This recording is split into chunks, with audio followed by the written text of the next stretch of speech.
So look at Anthony Ryder from South Lyon, Michigan, recently selected as the Lions 2020 Fan of the Year. He has a passion about sports broadcasting. With the 112th selection in the 2021 NFL Draft, the Detroit Lions select Amon-Ra St. Brown, wide receiver, USC. One pride, baby! Yeah!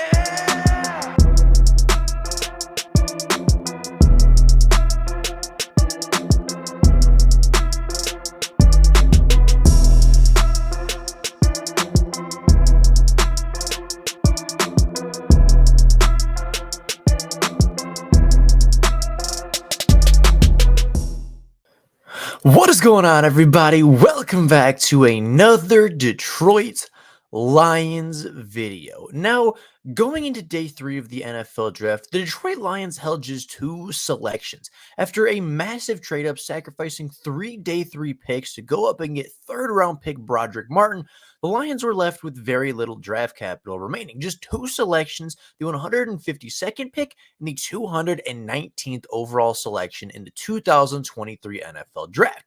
And they stayed that way. They only made 2 picks on the 3rd day, and they only made 2 picks from rounds 5 to 7. And today, we are going to be talking about the 5th round selection, as with the 152nd overall selection in the 2023 NFL draft, the Detroit Lions went back to their roots. They addressed the offensive line as they selected Colby Sorsdal from William and Mary with the 152nd overall pick in the 5th round of the NFL draft. Now, today, we are going to talk about Colby Sorsdal. We're going to talk about his strengths and weaknesses. We're going to talk about a player that most people probably haven't heard of coming out of a really small school, but why he might end up making the roster and making an impact in 2023. So, with that being said, let's get right on into taking a look at the Detroit Lions' most recent 5th round selection, Colby Sorsdal.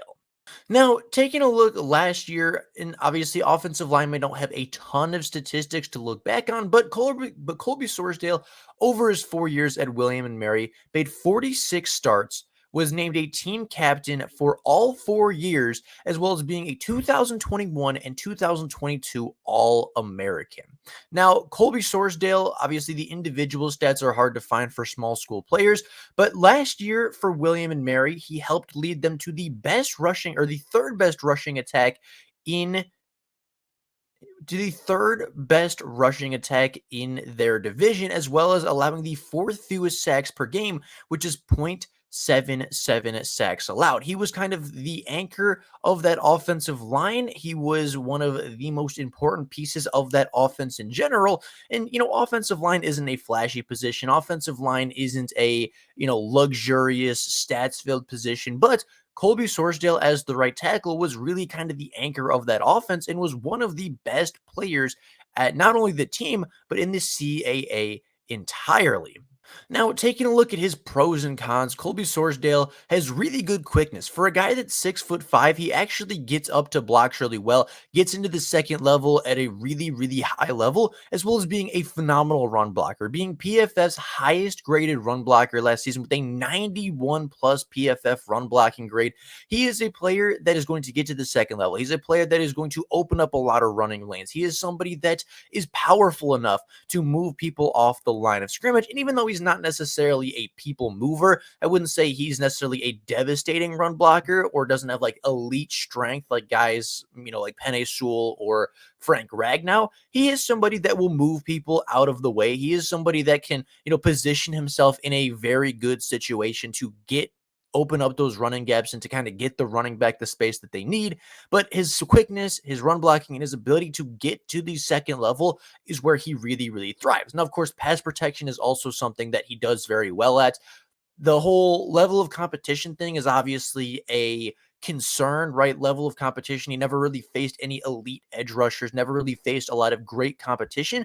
But for the competition that he did face a season ago, he was really, really good and didn't allow a lot of sacks, didn't allow a lot of pressures, and for the most part was a really, really good football player on the offensive line. Now, going back to his cons, obviously the competition aspect is something that is going to be troublesome, right? You don't know how he's going to move up because he played at the FCS level, right? He played at not a super big school, didn't play for Power Five, didn't even play for, an FBS school, and was not playing very good competition. But again, you can only compete versus the players that are put across from you. And when he did that, he was really, really good.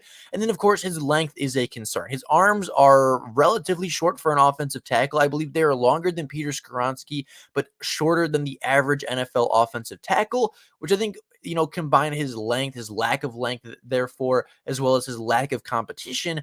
And he's really a project. He's really a player that isn't doesn't have a lot of information and has a lot of question marks, has a lot of red flags. But as far as the physical tape that was shown, he played like a really good football player and played better than a fifth round pick. But the measurements and the competition aspect are really going to kind of put him down as far as being an NFL prospect, which is why he fell to the fifth round. Now, taking a look at his RAS score, not an elite athlete, but not a poor athlete, right? He's 6.48 RAS score. 6.5 is about average for offensive tackles. His weight and bench press reps are not the highest, right? He's not a heavy player necessarily, not necessarily the strongest player when it comes to the bench. As you can see, 33-inch arms, which is below average for an NFL tackle. But you look at his explosiveness grade, his vertical was 27.5 inches, which was pretty solid. And his broad jump was 9'4", which for a player who's 6'5", 300 pounds is really, really good. His 40 time was not elite, having a 5.17 40, which is above average, but not great. But again, his 20-yard split was really, really good, bordering on the elite territory, which again is more important than necessarily the long-term 40-yard dash. His 10-yard split is a little bit concerning. It's not very good. It's actually really, really poor for his position grading, but his 20-yard split was really good, meaning his initial acceleration, his kind of get off the line might not be great, but you talk about getting to that second level. He's going to get to that second level really quickly. He's going to get to the linebackers, maybe even get to the low safeties in the box and, kind of be able to open up some running games deeper down the field. Now, his agility grade was, again, nothing special. A shuttle time of 4.7 puts him just above average. His three-cone drill at 7.76, again, puts him just above the average NFL tackle or as a prospect, right? Not an elite athlete. I would say just barely above average as far as an athletic score, but he is more technique refined, right? He is somebody that is not going to blow you away as an athlete, but it's just kind of a really well-refined football player, as somebody that is not going to let people get to his quarterback. Now, an overall grade, I give it a C+. I think Colby Sorsdal is really good depth. I think that he is a decent value for where he's at. I don't know where people had him valued. Obviously, I didn't watch a lot of William and Mary tape. I didn't even know Colby Sorsdal was a member of this draft class, honestly, until the Lions selected him, because I don't have access to William and Mary football games. But based off the statistics, based off what I have seen after him being drafted, I think he's solid depth. I think he'll slide in as a potential tackle 2, maybe a tackle 3. I think it's going to be between him and Obini Azie to really kind of fight for that last tackle spot on the roster. I think he can be a solid third tackle. I think it'll be really interesting to see what he can accomplish in the preseason and what he can do throughout camp, because I think he has a lot of tools to succeed at the NFL level, at least as a depth player, right? I think he has the refinement. I think he has the upside in the running game, and I think he will be a really fun player to watch in the preseason as he gets to the second level, as he opens up running games for Mohamed Ibrahim, for Craig Reynolds, for, the other, smaller, lesser known running backs on the Detroit Lions roster. And I think this is a solid pick, right? A fifth round pick is kind of hard to hit out of the park immediately. I don't know enough about Colby Sorsdal to say that they hit it out of the park, but I think they got solid value. I think the depth is obviously there. And I think that Colby Sorsdal will either make the roster as kind of a depth offensive lineman, or will make the practice squad as a depth offensive lineman, and will help the Detroit Lions when injuries inevitably arise for this team in the future. But with all that being said, that is all we have for you guys today. Let me know what you guys think about Colby down in the comments below. Do you think this is a player that is going to make the roster? Is this a player that is kind of training camp body? Is this a practice squad guy? I'd be very curious to hear how you guys view this prospect as well as the overall pick. But with all that being said, that's all I got for you guys today. If you enjoyed the content, make sure you go down below and subscribe and like the video. It helps the channel out a lot. And if you hit the bell notification, you will never miss a Detroit Lions upload. So, with that being said, thank you all so very much for watching, and until next time, and as always, go Lions!